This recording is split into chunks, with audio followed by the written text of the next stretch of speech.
আসসালামু আলাইকুম, কেমন আছেন সবাই? আজকের রেসিপি ডিমের কাবাব। প্রথমে আমি সিদ্ধ ডিম টুকরো টুকরো করে নিয়েছি এবং সিদ্ধ আলু, পেঁয়াজ, ধনিয়া পাতা, কাঁচামরিচ, লবণ দিয়ে মাখিয়ে নিয়েছি। সাথে আছে ফেটানো ডিম, নুডলস গুঁড়ো, এগুলো আমি ব্লেন্ড করে নিয়েছি। প্রথমে আমি আলুর মধ্যে ডিমগুলো দিয়ে একটা কাবাবের শেড করে নিয়েছি। এখন আমি এগুলো কর্নফ্লাওয়ারের মধ্যে দিয়ে দিলাম এবং কর্নফ্লাওয়ার দুপাশ মাখিয়ে উঠিয়ে রাখলাম। সবগুলো মাখানো আমার হয়ে গেছে।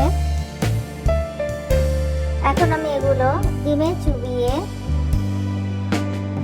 নুডলসের সাথে আমি দুপাশ এপাশ ওপাশ আটকিয়ে উঠিয়ে রাখলাম। এখন আমি এগুলো ইন্ডাকশন চুলাতে ভেজে নেব। তেল গরম হয়ে গেছে, আমি প্রথমে চাটনি দিয়ে দিলাম। আমাদের লালবাগে গ্যাসের অনেক সমস্যা, খুব অল্প আঁচ থাকে দিনের বেলায় রান্না করতে হয় ইন্ডাকশন চুলাতে। ইন্ডাকশন চুলাতে আমার রান্না করতে ভালো লাগে না, তারপরও যেহেতু খেতে হবে এই জন্য রান্না করা, আর কিছু করার নাই। তো কথা বলতে বলে দেখেন হয়ে গেছে আমার ভাজা চাটনি, উঠিয়ে রাখলাম। এভাবে আমি বাকিগুলো ভেজে নেব। তো আরো 4টা দিয়ে দিলাম।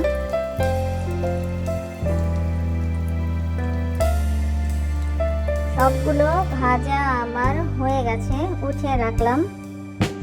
তো হয়ে গেল খুব সহজে মজার স্বাদের রেসিপি ডিমের কাবাব। সবাই ভালো থাকবেন, আল্লাহ হাফেজ।